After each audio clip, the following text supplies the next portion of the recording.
বিসমিল্লাহির রহমানির রহিম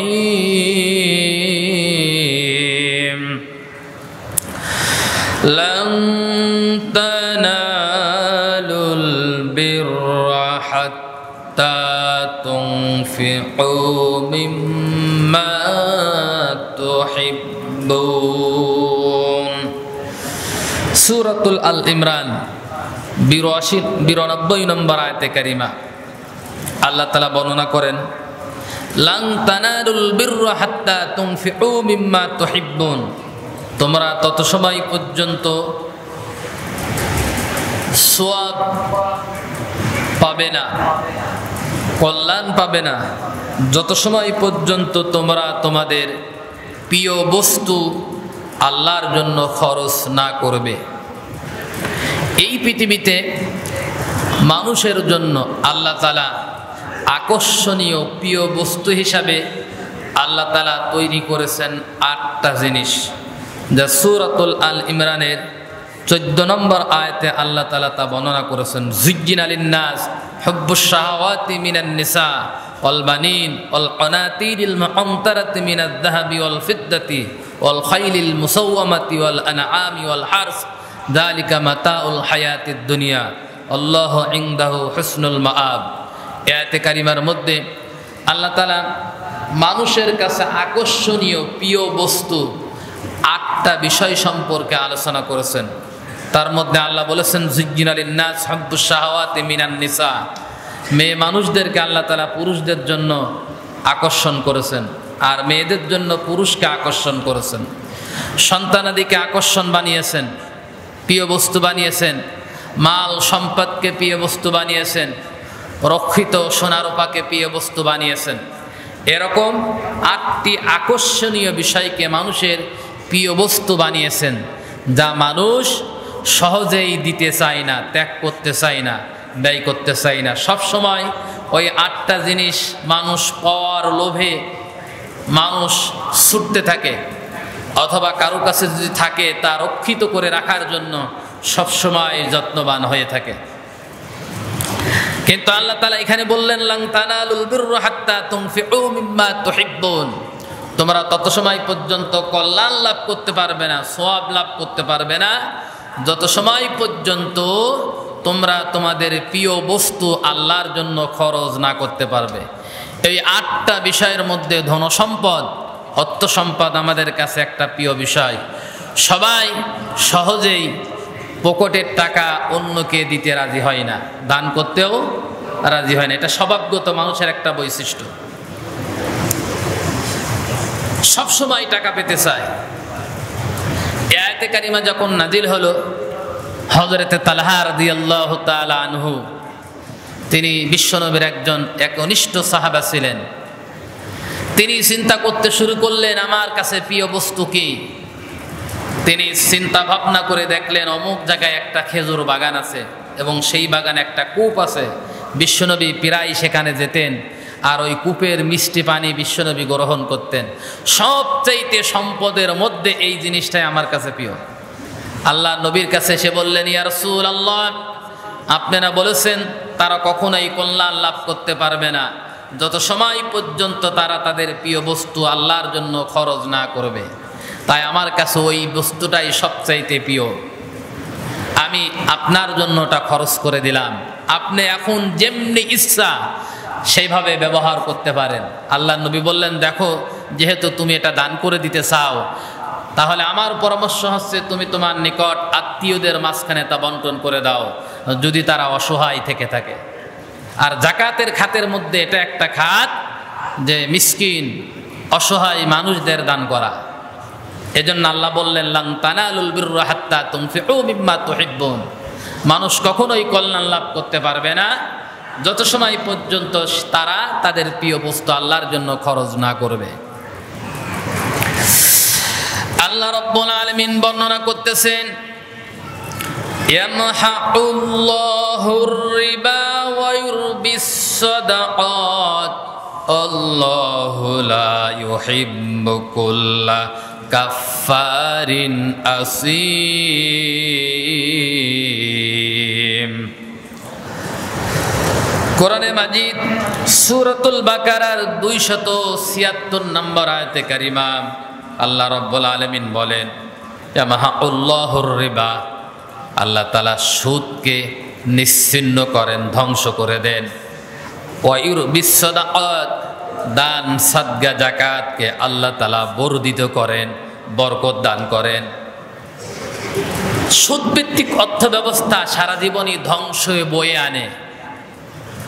কোন সম্পদের মধ্যে সুদভিত্তিক অর্থ ব্যবস্থা যদি থেকে থাকে তাহলে তার মধ্যে কোনো কল্যাণ নেই। দুনিয়ার দৃষ্টান্তে হয়তো নিজের কাছে কল্যাণ মনে হতে পারে, যে আমি 5 টাকা দিলে 10 টাকা আসতেছে, 100 টাকা দিলে 20 টাকা আসতেছে, এটা নিজের কাছে কল্যাণ মনে হতে পারে, বেশি মনে হতে পারে।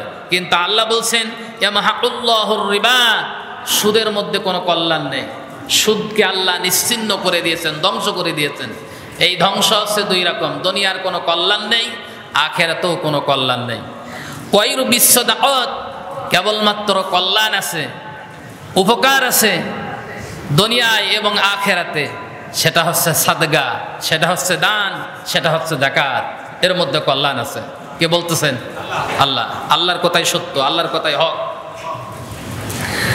আল্লাহু, আর আল্লাহ, লা মানে না, ইউহিব্বু মানে পছন্দ করে না, কুল্লা কাফারিন আসিম, সীমালঙ্ঘনকারী কোনো ব্যক্তিকে আল্লাহ তাআলা পছন্দ করে না। সীমালঙ্ঘনকারীকে এখানে যাকাত ভিত্তিক অর্থ ব্যবস্থার বিপরীত সুদ ভিত্তিক অর্থ ব্যবস্থা যারা গ্রহণ করে তারাই মূলত আল্লাহর সঙ্গে সীমালঙ্ঘন করেছে। আর এমন ব্যক্তিদেরকে আল্লাহ ভালোবাসে না। তাহলে সুদ যারা খায়, সুদ যারা দেয়, সুদ যারা গ্রহণ করে, সুদের যারা সাক্ষী হয়, সুদের যারা সাপোর্ট করে, আল্লাহ স্বয়ং তাদের উপরে নারাজ। আল্লাহ স্বয়ং তাদের উপরে কি? তাদেরকে আল্লাহ ভালো জানে না, পছন্দই করে না। আর আল্লাহ যদি কাউকে পছন্দ না করে, আল্লাহ যদি কাউকে ঘৃণা করে, অপছন্দ করে, সেই ব্যক্তি কি জান্নাতে যাবে?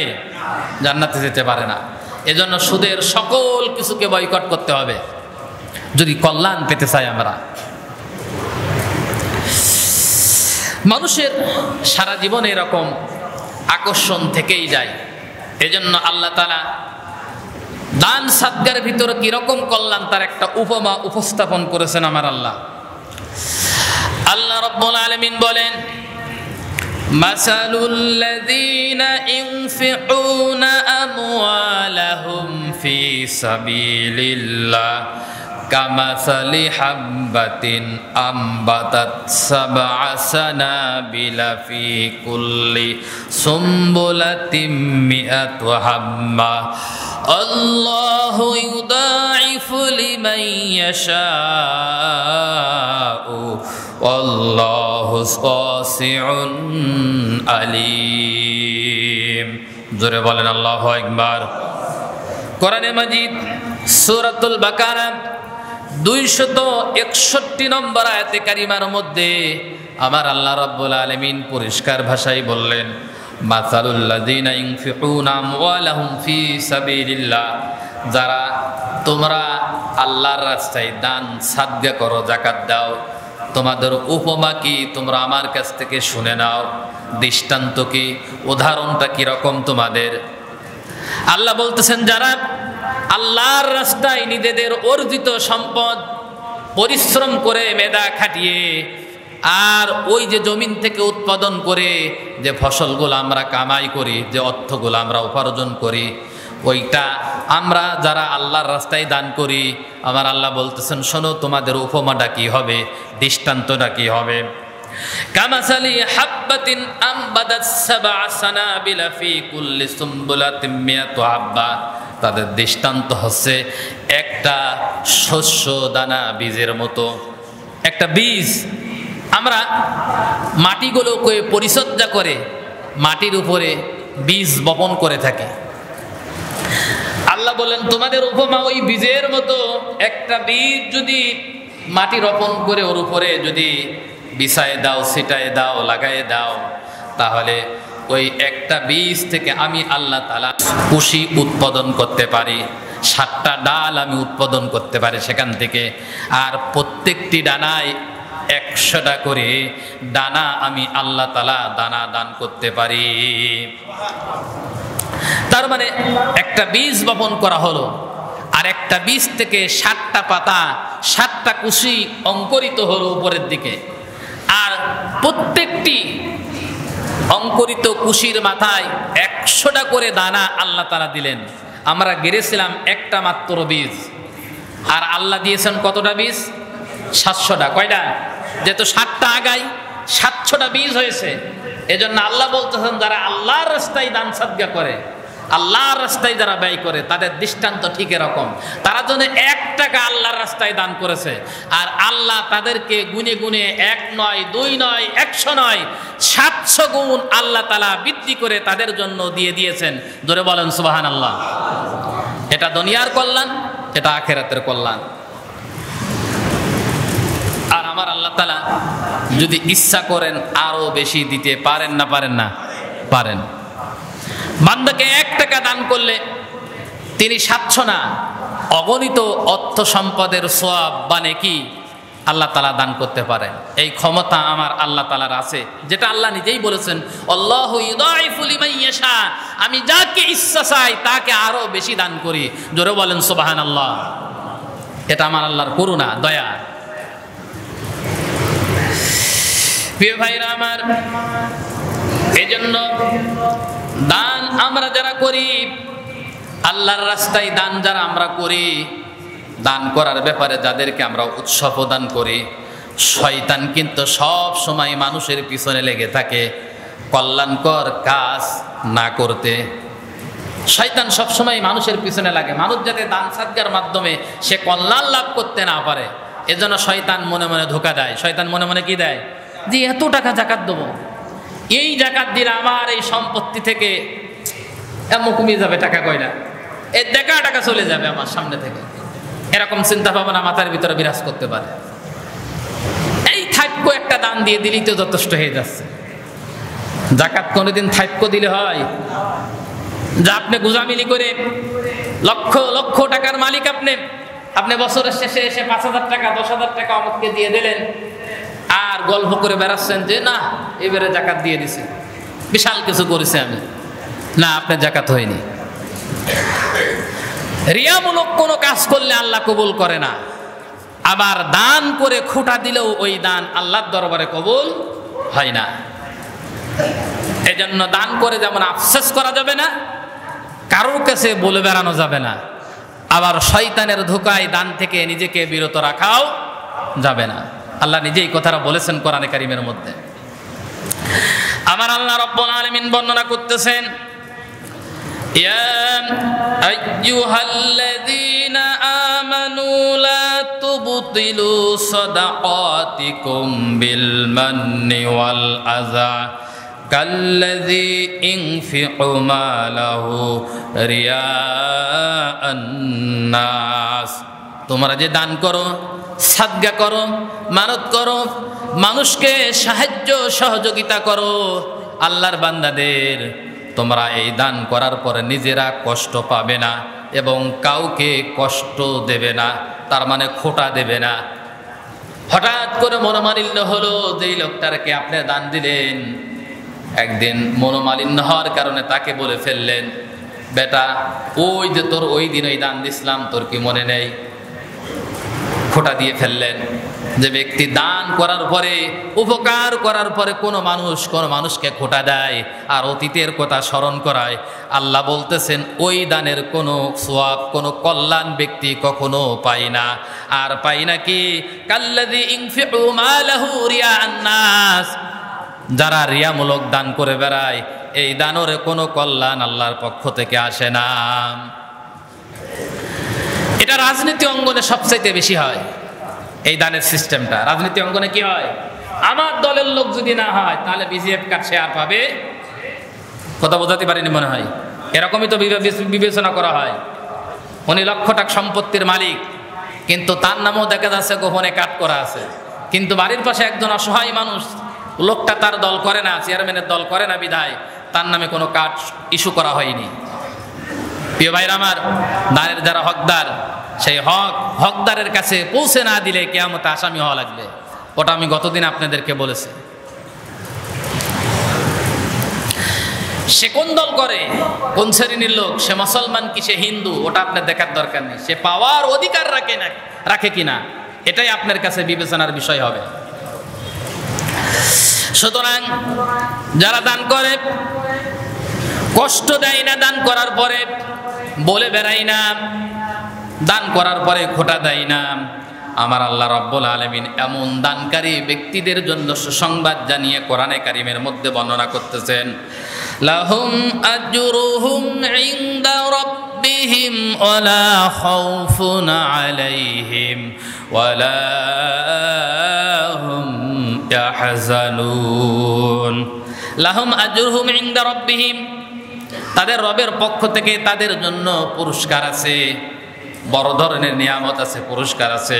ওয়ালা খাউফুন, আর তাদের কোনো ভয় নেই, ওয়ালা হুম ইয়াহজানুন, আর তাদের কোনো চিন্তাও নেই। জোরে বলেন সুবহানাল্লাহ। সুতরাং দান করার পরে খোটা দেওয়া যাবে না, দান করার পরে বলে বেড়ানো যাবে না, গল্প করে বেড়ানো যাবে না, এগুলো আপনি গোপন রাখেন। তাহলে আল্লাহ বলছেন লাহুম আজরুহুম ইনদা রাব্বিহিম, তাদের রবের পক্ষ থেকে তাদের জন্য বড় কল্যাণ আছে। ওয়ালা খাউফুন, আর যারা হক আদায় করে, গরিবের হক, মিসকিনের হক নিজের সম্পত্তি থেকে মানুষের কাছে দিয়ে দেয়, আল্লাহ বলছেন লা খাউফুন, তাদের কোনো চিন্তা নেই।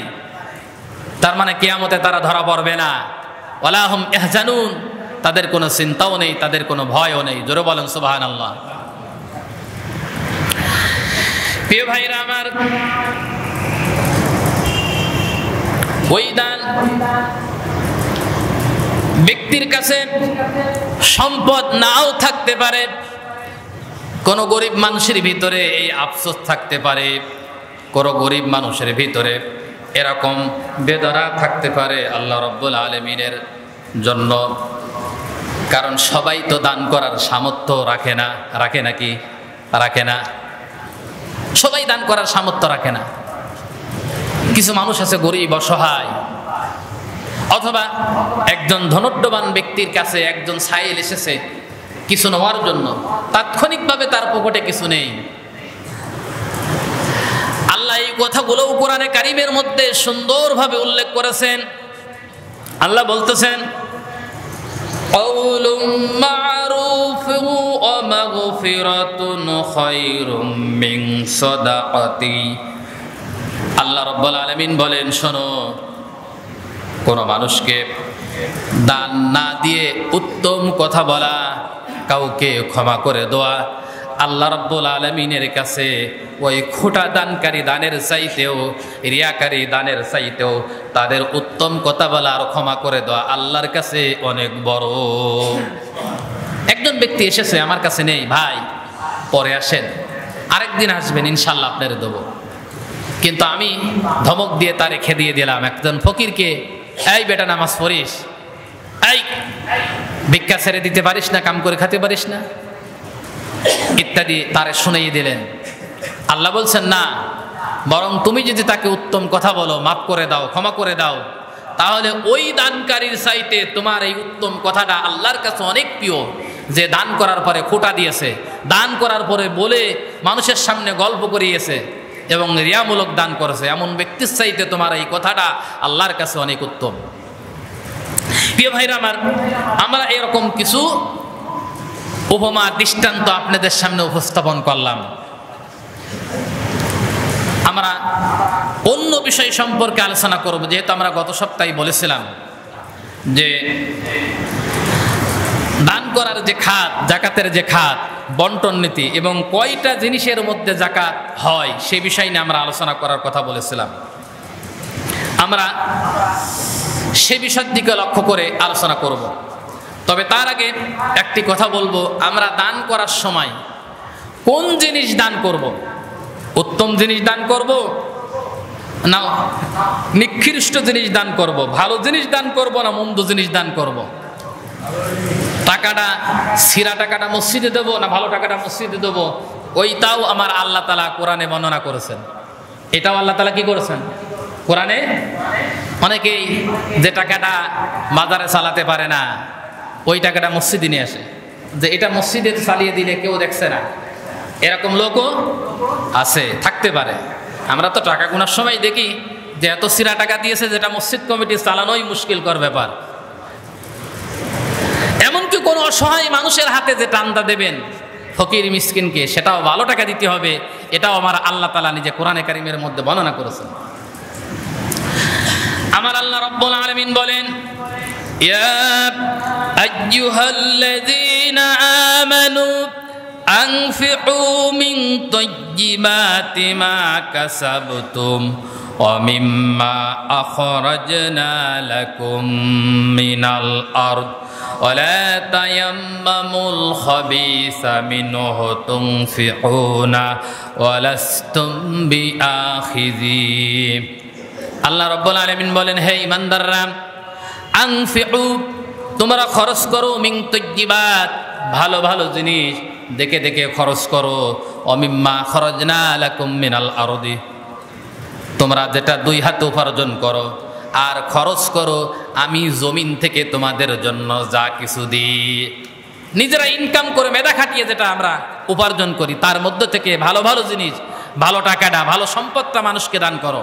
আর অমিম্মা খরজনা লাকুম মিনাল আরদি, আমি জমিন থেকে যেটা উৎপন্ন করি, তার মানে ফসলের যাকাত। তার মানে কি, ফসলের যে যাকাত আছে আমার দেশের লোক জানেই না। ধান ধারণা হচ্ছে এই বছরের শেষে যে গচ্ছিত টাকার একটা অংশ আমি দান করে দেব, এটাই মানুষ জানে। কিন্তু ফসলের যে যাকাত হয়, চাষি কম, এই চাষি কম মাসে ফসল ওঠার সময় গরিব মানুষের যে হক আছে এই ফসলের মধ্যে, ফসলের যে যাকাত আছে, এটা আমার দেশের মানুষ জানে না। এই যে পেঁয়াজের মৌসুম, 1 বিঘে বইতি প্রায় 60 মণ কমপক্ষে পেঁয়াজ হচ্ছে। 2-4 বিঘে লাগানো ব্যক্তিদের বাড়িতে 100 মণ 200 মণ পেঁয়াজ তারা পেয়েছে। কিন্তু ওই পেঁয়াজের মধ্য থেকে ওসল হবে প্রতি 26 মণে। 26 মণ হওয়ার পরে 26 মণের বেশি যদি 26 মণ পর্যন্ত যদি সম্পত্তি হয়, ফসল হয়, তাহলে ফসলের যাকাত দিতে হবে। কতটুকু দিতে হবে? যদি আকাশের পানি দিয়ে এবং কোনো সার ফাঁস বাদে যদি জমিনে এই ফসল উৎপন্ন হয়, তাহলে 10 ভাগের 1 ভাগ আপনাকে আল্লাহর রাস্তায় দান করে দিতে হবে। এটা আল্লাহর কথা। কার কথা? আর যদি নিজে সেচ দিয়ে আর সার ফাঁস দিয়ে যদি তৈরি করেন, তাহলে 20 ভাগের 1 ভাগ ফসল আল্লাহর রাস্তায় দিয়ে দিতে হবে। এটা কার কথা? এটা আমার কথা না, আল্লাহর কথা। কিন্তু আমরা ফসল উৎপন্ন করে বাড়িতে উঠাই, কিন্তু ফসলের যাকাত দিই না। যাকাত যদি কোনো ব্যক্তি না দেয়, তাহলে সম্পদ হারাম হয়ে যায়। সম্পদ কি হয়ে যায়? হারাম হয়ে যায়। খালি সুদ খালেই সম্পদ হারাম হয় না, সুদ খালেই খালি সম্পদ হারাম হয় না, অপরের সম্পদ নিজের মধ্যে থাকলেও নিজের সম্পদ হারাম হয়ে যায়। আমার আল্লাহ এই কথা বলেছেন কোরআনে কারিমের মধ্যে। সুতরাং আমি আপনাদেরকে বলছি, এখন পেঁয়াজের মৌসুম চলছে, যাদের 26 মণের উপরে, কিন্তু সতর্কবান মুত্তাকি ব্যক্তি যারা 26 মণ পুজুক আর না পুজুক, তারা 20 ভাগের 1 ভাগ যাকাত দিয়ে দেয়। তো এই 26 মণ আছে ফিকার মাসালা, 26 মণ কি ফিকার মাসালা। কিন্তু ইমানদার ব্যক্তি যারা, অতি ইমানদার মুত্তাকি যারা, তারা 26 মণ হোক আর না হোক, তারা সব সময় চাই ফসল উঠে এসেছে, ওই ফসল আমি উৎপন্ন করে নি, ওটা আমার রব করে দিয়েছেন। সুতরাং গরিব মানুষের হক আছে, এজন্য 20 ভাগের 1 ভাগ ফসল গরিব অসহায় মানুষদেরকে দান করার জন্য সে রেডি হয়ে যায়। এবার আসেন, তাহলে আমরা আবার ওই ফসল দানের সময় বেছে বেছে কুমাটা দেবেন, এই নির্দেশ আল্লাহ তাআলা আপনাকে দেয় নাই। বরং আল্লাহ বলেছেন, ওয়ালা তায়াম্মামুল খাবিসা মিনহু তুনফিকুনা ওয়া লাস্তুম বিআখিযিহি, তোমরা কি করো, ফসল মানুষকে দেওয়ার সময় বেছে বেছে ভালো কিছু মানুষকে প্রদান করো। এটা আল্লাহর নির্দেশ। এবার আসেন, আমি যে কথাটা বলতে চেয়েছি সেটা হচ্ছে এই যাকাত আল্লাহ তাআলা ফরজ করেছেন। এখন যাকাত দিতে হয় কোন কোন সম্পত্তি? 5 প্রকারের সম্পত্তির মধ্যে আল্লাহ তাআলা যাকাত নির্দিষ্ট করেছেন আমাদের। সেই 5 প্রকারের সম্পত্তি কি? আপনারা একটু মনোযোগ সহকারে শোনেন, আমাদের মধ্যে সেই 5 প্রকারের সম্পত্তি আছে কিনা। 1 নম্বর হচ্ছে বিচরণশীল উট বা গৃহপালিত পশু। বিচরণশীল উট, গরু, ছাগল বা গৃহপালিত পশু। এই গৃহপালিত পশুর একটা সংখ্যা আছে, যে উট এই কয়টা হলে এর মধ্যে থেকে একটা যাকাত দিতে হয়, ছাগল এই কয়টা হলে এর মধ্যে থেকে একটা যাকাত দিতে হয়। এর একটা সংখ্যা আছে, গণনা আছে। আমাদের দেশে এই বিচরণশীল জীব প্রাণী, গৃহপালিত প্রাণী কেউ যদি পুষেও থাকে তাহলে কিন্তু সেটা কি করে, ব্যবসায়ের জন্য পুষে থাকে। কিসের জন্য? ব্যবসার জন্য পুষে থাকে। দুই সাইডে থাকতে পারে, কিন্তু সংখ্যায় 20, 40, 50টি এরকম পাল ধরে কারো থাকে না। সুতরাং এই জাকাতটা আমাদের খুব কম অংশই হয়ে থাকে মানুষদের মধ্যে। দ্বিতীয় নম্বর হচ্ছে সোনা রূপা, গচ্ছিত সম্পত্তি। সোনা রূপা, সোনা রূপার পরিমাণ, সোনা থাকলে 7.5 তোলা আর রূপা থাকলে 52.5 তোলা রূপা যদি কারোর কাছে গচ্ছিত থাকে তাহলে এই সোনা রূপার আলাদা একটা জাকাত আসবে। এরপরে 3 নম্বর হচ্ছে নগদ টাকা। কারোর কাছে যদি থাকে, কোন পরিমাণ? 52.5 ভরি রূপার যে মূল্য, বাজার মূল্য বর্তমান 52.5 ভরি রূপার মূল্য যদি আপনি পাইকারি কিনতে জানতে 50,000 টাকার মধ্যে হয়ে যাবে। কয় হাজার টাকা? 50,000 টাকা দিলে 52.5 ভরি রূপা আপনি পেয়ে যাবেন 50,000 টাকার বিনিময়। তাহলে 50,000 টাকার বিনিময় যদি 52 ভরি রূপা পাওয়া যায়, তাহলে এই 50,000 টাকার সম্পত্তি যদি আপনার কাছে থাকে, তা 1 বছর গচ্ছিত, তাহলে ওই 50,000 টাকার মধ্যে আপনার জাকাত চলে আসবে। তাহলে এই সমাজে কোন ব্যক্তি নেই যার 50,000 টাকার সম্পত্তি তার কাছে গচ্ছিত নেই? দেখুন তো দেখি। সকলেই চিন্তা করতেছে আমার কাছে তো 7.5 তোলা স্বর্ণ নেই, সুতরাং আমার আর জাকাত দেওয়া লাগছে না। চালাকি করেছে এখানে। কিন্তু ইসলাম বলেছে কখনো সোনার নিসাব ধরতে হবে, কখনো রূপার নিসাব ধরতে হবে। আমরা রূপার নিসাব ধরেই জাকাত দিয়ে দিতে পারি। 52.5 তোলা রূপার দাম হচ্ছে 50,000 টাকা হলে হয়ে যাবে। আর 50,000 টাকার সম্পত্তি, নগদ অর্থ এবং ব্যবসায়িক কোনো পণ্য থাকলে তার মধ্যে আপনার জাকাত হয়ে যাবে। এটা হচ্ছে 3 নম্বর, নগদ অর্থ। এরপরে 4 নম্বর হচ্ছে ব্যবসায়িক পণ্য। আমরা যে মাল ক্রয় করি ব্যবসা করার জন্য, এক কথা এগুলো আপনারা ভালো বোঝেন, ব্যবসা করার জন্য যে মাল সামান আমরা গচ্ছিত করি, মাঝে মাঝে সাপ্লাই করি, মাঝে মাঝে আটকায় রাখি, এই ব্যবসায়িক পণ্যর উপরে জাকাত আসবে। মনে করেন আপনি একটা বিল্ডিং করেছেন, কিন্তু বিল্ডিং এর থেকে জাকাত আসবে না, বিল্ডিং এর আয়ের থেকে জাকাত আসবে। কথা বুঝতে পারছি মনে হয়। আপনি একটা গাড়ি করেছেন, ক্রয় করেছেন, গাড়ি থেকে জাকাত আসবে না, গাড়ির থেকে যে ইনকাম আসে সেই ইনকাম থেকে জাকাত আসবে। এরপরে 5 নাম্বার কৃষি উৎপাদন, ফল ফসল যেগুলো আমরা মাঠে চাষ করে থাকি, এই 5 প্রকার দ্রব্যর বস্তুর জাকাতকে আল্লাহ তাআলা আমাদের উপরে ফরজ করে দিয়েছেন। কয় প্রকার বললাম? আরো জোরে। 5 প্রকার মনে রাখেন। 1 নাম্বার গৃহপালিত পশু, 2 নাম্বার সোনা রূপা, 3 নাম্বার নগদ অর্থ, 4 নাম্বার ব্যবসায়িক পণ্য, 5 নাম্বার কৃষি পণ্য। এই 5টা জিনিসের উপরে আল্লাহ তাআলা আমাদের উপরে জাকাত ফরজ করে দিয়েছেন।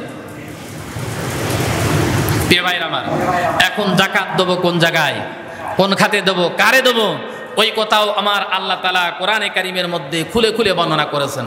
আসুন আমরা সেই দিকে একটু লক্ষ্য করে আপনাদের একটু মনে করাই। আল্লাহ রাব্বুল আলামিন কোরআনে কারীমের মধ্যে বর্ণনা করতেছেন, ইন্নামাস সাদাকাতু লিল ফুকারা'i ওয়াল মাসাকিনি ওয়াল আমিলিনা আলাইহা ওয়াল মুআল্লাফাতি কুলুবুহুম ওয়া ফির রিকাবি ওয়াল গারিমিনা ওয়া ফি সাবিলিল্লাহ ওয়া বুনিস সাবিল ফারিদাতাম মিনাল্লাহ আল্লাহু আলিমুন হাকিম। জোরে বলেন আল্লাহু আকবার। আল্লাহ রাব্বুল আলামিন বলেন, ইন্নামাস সাদাকাতু, নিশ্চয় দান সাদকা পাবে কেবলমাত্র তারা, লিল ফুকারা, 1 নম্বর হচ্ছে যারা ফকির, ওয়াল মাসাকিন, 2 নম্বর যারা মিসকিন। এখন ফকির আর মিসকিন কারা এটা আপনারা জানতে হবে। ফকির সেই ব্যক্তিকে বলে যে সব সময় অন্যর কাছে হাত পাতে। অন্যর কাছে কি পাতে? হাত পাতে, সহযোগিতা চায়, ভাই আমার কিছু দাও, ভাই আমার কিছু দাও। অন্যর কাছে হাত পাততে যে ব্যক্তি অভ্যস্ত তাকে ফকির বলে। তাকে কি বলে? ফকির বলে। আর মিসকিন বলে ওই লোককে যে নিজের লজ্জা শরমে, মান মর্যাদার কারণে, পারিবারিকভাবে, গোষ্ঠীগতভাবে মানুষের কাছে হাত পেতে পারে না, হাত পাততে পারে না, লজ্জা শরম করে। নিজের একটা সম্মান আছে, ক্রেডিট আছে, বংশের একটা ক্রেডিট আছে, মানুষের কাছে চাইতে পারে না। কিন্তু লোকটা নিজের দারিদ্রতা অভাব মানুষের কাছে বলতে পারে না, সাদা জামা গাইতে ঘুরে বেড়ায়। এরকম লোক সমাজে আছে না নাই? সেটা নিকট আত্মীয়ের মধ্যে হতে পারে, দূরতম আত্মীয়ের মধ্যে হতে পারে। এজন্য আল্লাহ তাআলা কোরআনে বলছেন, নিকটতম আত্মীয়দেরকে খুঁজে খুঁজে তোমরা দান দিয়ে দাও, তাদের অধিকারগুলো পৌঁছে দিয়ে আসো। এজন্য দান করার সময় এইটা মাথার ভিতরে একটু রাখবেন যে আমার বংশধরের মধ্যে থেকে, আমার আত্মীয় স্বজনের মধ্যে থেকে কেউ অসহায় আছে, আমার গোষ্ঠীর অনেক বড় সম্মানিত, কিন্তু সে অসহায়ের কারণে মানুষের কাছে বলতে পারে না, লজ্জা শরমের কারণে সাদা জামা গায়ে ঘুরে বেড়ায়। এরকম মানুষদেরকে আল্লাহ তাআলা বেছে বেছে দান করার নির্দেশ দিয়েছেন। তাহলে এটা গেল 2 নাম্বার। 1 নাম্বার হচ্ছে ফকির, 2 নাম্বার হচ্ছে মিসকিন, 3 নাম্বার হচ্ছে আমিলিনা আলাইহা, যাকাত উত্তোলনকারী, দান সাদকা উত্তোলনকারী রাষ্ট্রীয় কর্মচারী। ইসলামী গভর্নমেন্ট যদি দেশে প্রতিষ্ঠিত হয়, আল্লাহ রাব্বুল আলামিনের কাছে দোয়া করি, আল্লাহ রাব্বুল আলামিন যাতে দেশে ইসলামী হুকুমত প্রতিষ্ঠিত করেন। ধরে বলেন আমিন। ইসলামী সরকার যখন আসবে, ইসলামী সরকার রাষ্ট্র পরিচালনা করবে 4টা মূলনীতির উপরে। আমার আল্লাহ রাব্বুল আলামিন ওটাও কোরআনে কারীমের মধ্যে বর্ণনা করেছেন। আল্লাহ বলতেছেন, আল্লাযীনা ইম্মাক্কান্নাহুম ফিল আরদি আকামুস সালাত ওয়া আতাউজ যাকাত ওয়া আমারু বিল মা'রুফ ওয়া নাহাউ আনিল মুনকার ওয়ালিল্লাহি আকিবাতুল উমুর। জোরে বলেন আল্লাহু আকবার। কোরআনে কারীম সূরাতুল হজের 41 নম্বর আয়াতের মধ্যে আল্লাহ বলতেছেন, ইসলামী গভর্নমেন্ট যদি কোনো দেশে প্রতিষ্ঠিত হয়ে যায়, আমার বান্দারা যদি তারা ক্ষমতায় আসে, তাহলে 4টা মূলনীতির উপরে রাষ্ট্র পরিচালনা করবে। 1 নাম্বার মূলনীতি হচ্ছে ইকামুস সালাত, তারা ক্ষমতায় যাওয়ার পরে রাষ্ট্রীয়ভাবে নামাজ প্রতিষ্ঠিত করে দেবে। 2 নাম্বার সুদ ভিত্তিক অর্থ ব্যবস্থা বাতিল করে দিয়ে যাকাত ভিত্তিক অর্থ ব্যবস্থা সেখানে চালু করবে। 3 নাম্বার ইয়ামুরুনা বিল মা'রুফ, তারা ভালো কাজ প্রতিষ্ঠা করে দেবে। আর 4 নাম্বার যত মন্দ কাজ আছে সব মন্দ কাজগুলো তারা বন্ধ করে দেবে। তাহলে ইসলামী গভর্নমেন্ট চিনার উপায় হচ্ছে এই 4টা। ইসলামী গভর্নমেন্ট চিনার উপায় কি? এই 4টা। কোন দেশে যদি এই 4টা মূলনীতি দিয়ে কোন রাষ্ট্রপ্রধান রাষ্ট্র পরিচালনা করে, তাহলে বুঝবেন এটাই হচ্ছে ইসলামী গভর্নমেন্ট, ইসলামী সরকার। ওই ইসলামী সরকার যখন হবে, রাষ্ট্র থেকে একদম রাষ্ট্র থেকে শুরু করে ইউনিয়ন পর্যন্ত, ওয়ার্ড পর্যন্ত রাষ্ট্রীয় কর্মচারী নিয়োগ করা হবে যাকাত উত্তোলন করার জন্য।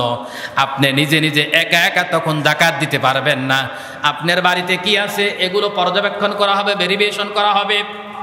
কত টাকার সম্পত্তির মালিক আছেন, কিভাবে ইনকাম আসে, আয় আসে, কিভাবে খরচ করেন, সব ডকুমেন্টারি করা হবে। এরপরে আপনার সম্পদের নিসাব কতটুকু হয়েছে, যাকাতের পরিমাণ কতটুকু হয়েছে, গভর্নমেন্ট আপনার কাছ থেকে কেটে নেবে।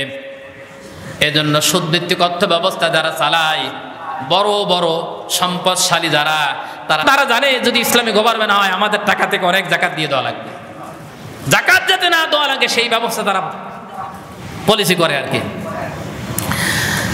ওই সময় এরকম ভাবে লোক নিয়োগ দেওয়া হবে প্রতি ইউনিয়ন বা ওয়ার্ড পর্যায়ে, আর ওই কর্মচারীরা যাকাত উত্তোলন করবে। আর যাকাত যখন উত্তোলন করবে, ওই কর্মচারীদেরকে এই যাকাতের টাকা দিয়ে গভর্নমেন্ট বেতন দেবে। এটাও আল্লাহ তাআলা কোরআনে কারীমের মধ্যে বর্ণনা করেছেন। এরপরে 4 নাম্বার ওয়াল মুআল্লাফাতি কুলুবুহুম, ইসলাম প্রচারের জন্য কোনো মানুষের মন যদি সন্তুষ্ট করতে হয়, মনে করেন আপনার বাড়ির পাশে একজন অমুসলিম আছে, সে গরিব মানুষ, যাকাতের টাকা দিয়ে সহযোগিতা করলেন, লোকটা আপনার প্রতি খুশি হলো, ইসলামের প্রতি খুশি হলো। লোকটা এরকম হতে পারে যে এই মানুষের সহযোগিতা পেয়ে, মুসলমানদের ভ্রাতৃত্ববোধ আচরণ দেখে ওই ব্যক্তিটা ইসলাম কবুল করে ফেলতে পারে, হতে পারে কিনা? এজন্য আল্লাহ বলছেন ওয়াল মুআল্লাফাতি কুলুবুহুম, মন জয় করার জন্য, মানুষের মন সন্তুষ্ট করার জন্য অমুসলিমদেরকে যাকাতের টাকা দিয়ে সহযোগিতা করা যায়। এটা হচ্ছে 4 নাম্বার। 5 নাম্বার হচ্ছে অফির রিআব, দাস মুক্তির জন্য। একসময় তো দাস প্রথা ছিল, মানুষ মানুষের দাস হয়ে যেত। এখন এই পৃথিবীতে বিভিন্নভাবে মানুষ মানুষের দাস হয়ে যাচ্ছে। তবে এই দাস প্রথাটা এখন না থাকলেও একটা জিনিস কিন্তু আমাদের মাঝখানে আছে। আমরা হাজারো লক্ষ্য করে তাকিয়ে দেখতেছি অনেক অসহায় মানুষকে মিথ্যা মামলা দিয়ে কারাগারে বন্দী করা হয়েছে, না হয়নি? মিথ্যা মামলা দিয়ে কারাগারে বন্দী করা হয়েছে। ওই কারাগার থেকে ওই ব্যক্তিদের মুক্তির জন্য যদি আমি আমার যাকাতের টাকা যদি খরচ করি, তাহলে ওই দাস মুক্তির মতনই সওয়াব আপনার আমলনামায় লেখা হবে। আমরা এই জিনিসগুলোই দেখতেছি। এরপরে 6 নাম্বার, আমার আল্লাহ বলছেন ওয়াল গারিমিন, কোন ঋণগ্রস্ত ব্যক্তি যদি থাকে, আপনার আপন আত্মীয় সংসার চালাতে গিয়ে অনেক ঋণগ্রস্ত হয়ে গেছে, ওই ভাইটাকে সহযোগিতা করেন যাতে ঋণ থেকে মুক্তি হয়ে যেতে পারে। কারণ ঋণের বোঝা মাথায় নিয়ে কেউ যদি কবরে যায়, আল্লাহ তাআলা তাকে মাফ করে না। বিশ্বনবী একটা জানাজা পড়াচ্ছিলেন, জানাজা পড়ানো অবস্থায় তিনি বলে ফেললেন, এই ব্যক্তিকে কোনো ঋণগ্রস্ত আছে কিনা? তার আত্মীয় স্বজন বলে ফেললেন, হ্যাঁ ইনি ঋণগ্রস্ত আছেন। আল্লাহ নবী বললেন, আমি এই ব্যক্তির জানাজা পড়াতে পারবো না, পরিষ্কার দাঁড়িয়ে বলে ফেললেন। হযরত আবু বকর রাদিয়াল্লাহু তাআলা আনহু নবীর সামনে এসে দাঁড়ালেন, বললেন, ইয়া রাসূলুল্লাহ, এই ব্যক্তির ঋণ পরিশোধের সকল দায়ভার আমি আবু বকর রাদিয়াল্লাহু তাআলা আনহু আমার মাথার উপরে তুলে নিলাম। জোরে বলেন সুবহানাল্লাহ। এরপর আল্লাহর নবী লাশকে সামনে নিয়ে জানাজা পড়ালেন। কিন্তু আমরা তো জানাজা ঠিকই পড়াই, ঠিক না? ও নেশাগ্রস্তরও পড়ানো লাগে, ও মদখোরও পড়ানো লাগে, সিনেমা পড়ানো লাগে, আবার সুদখোরেরও পড়ানো লাগে। এটা আমাদের করা লাগে, না করালে সমাজে অশান্তি সৃষ্টি হবে। এগুলো কিন্তু আমরা জানি, জানার পরেও করি। সমাজে বিশৃঙ্খলা সৃষ্টি হবে। সেজন্য প্রিয় ভাইরা আমার, এজন্য পিতা মারা যাওয়ার পরে, ভাই মারা যাওয়ার পরে ওর জন্য খানা না করে আপনি আগে ঋণটা পরিশোধ করা আপনার জন্য উত্তম। আগে ঋণ পরিশোধ করা কি উত্তম আপনার জন্য। খানা যদি কিয়ামত পর্যন্ত না করেন, আল্লাহর কাছে আপনাকে কৈফিয়ত দেওয়া লাগবে না। কিন্তু ঋণ পরিশোধ না করলে আল্লাহর কাছে কৈফিয়ত দেওয়া লাগবে আপনাকে। তাহলে যাকাতের টাকা তাদেরকেও দেওয়া যায় যারা ঋণগ্রস্ত হয়ে গেছে। ওই যে গতকালকে একজন ভাই বলছিল, ভাই অমুকের কাছে টাকা ধার দিছিলাম, ও দিতে পারছে না, এখন আমি তো যাকাত দেবো, ওই টাকা পাওয়ার সম্ভাবনা নেই, কি করবো আমি বললাম যে তাহলে আপনি ওই লোকটার কাছে যে বলেন, ভাই আপনি তো ঋণ দিতে পারছেন না, আমি তো আপনার কাছে ঋণ পাবো, যাকাত দিতে হবে, আমাকে ওই টাকা নিতে হবে, এখন হিসাবের আওতায় নিয়ে আসতে হবে। আপনি যদি দিতে না পারেন, তাহলে আমার যাকাতের টাকা থেকে মাইনাস করতে চাই, আপনি তা নিতে রাজি আছেন কিনা? যদি তা নিতে রাজি হয়, তাহলে যাকাতের টাকা থেকে আপনি তাকে মওকুফ করে দেন, আপনার যাকাত আদায় হয়ে যাবে। কথা মানে বুঝাতে পারছি? তাহলে এটা হচ্ছে 6 নাম্বার। এরপর আল্লাহ বলছেন, ফি সাবিলিল্লাহ, আল্লাহর রাস্তায় যাকাতের টাকা তোমরা খরচ করো। দিন প্রতিষ্ঠার জন্য, ইসলামী হুকুমত প্রতিষ্ঠার জন্য তোমরা যাকাতের টাকা খরচ করো। এগুলো কি আমার বানানো কথা বলছি নাকি? এটা আল্লাহর কথা বলছি। কোন জায়গা আছে? সূরাতুন নিসা, সূরাতুত তাওবার 60 নম্বর আয়াতের মধ্যে আছে। আমার আল্লাহ রাব্বুল আলামিন এই কথাটা বলেছেন সূরাতুত তাওবার 60 নম্বর আয়াতে। 8টা জায়গায় যাকাত দেওয়ার বিধান দিয়েছেন আমার আল্লাহ রাব্বুল আলামিন। 8টা জায়গায় যাকাত দেওয়ার বিধান দিয়েছেন। তার 7 নম্বর ফি সাবিলিল্লাহ, আল্লাহর রাস্তায় তোমরা যাকাত দাও। দিন প্রতিষ্ঠা করার জন্য, ইসলামী হুকুমত প্রতিষ্ঠার জন্য যারা মাঠে ময়দানে কাজ করে, যারা চায় আলা লাহুল খালকু ওয়াল আমরু, সৃষ্টিদার আইনও চলবে তার, এই নীতি অবলম্বন করে এই ময়দানে যারা কাজ করতেছে, আপনারা সবচাইতে বেশি টাকা যাকাত তাদের দেবেন। কারণ ইসলামী গভর্নমেন্ট হয়ে গেলে এই দেশ গরিব থাকবে না, সবাই কি হয়ে যাবে? ধনী হয়ে যাবে। এটা আল্লাহ নিজে বলেছেন, আমি বলিনি। অসহায় মানুষ থাকবে না, এই দেশের সকল মানুষ স্বাবলম্বী হোক, এটা আমরা চাই না, এটা আমাদের চাওয়া উচিত। আমার একটা গরিব ভাই, সে স্বাবলম্বী হয়ে যাক, কিন্তু অনেক বড় লোকরা তা চাই না। চিন্তা করো, যদি বড় লোক হয়, ও আমার কথা শুনবে না, এরকম চিন্তা ভাবনা মাথার ভিতরে বিরাজ করে। এরকম কাজ করা যাবে না। আমার প্রতিবেশী, আমার ভাই যদি সম্পদশালী হয়ে যায়, দেশে খুন খারাপি, অন্যায়, চুরি, বাটপারি এগুলো বন্ধ হয়ে যাবে। মানুষ তো অভাবের তাড়নায় অন্যায় কাজ করে, অভাবের তাড়নায় কি করে? অন্যায় কাজ করে। আমরা এই পেপার পত্রিকায় দেখেছি, মাত্র 100 টাকা 500 টাকার বিনিময়ে একজন ব্যক্তি আরেকজন ব্যক্তিকে হত্যা করে ফেলে।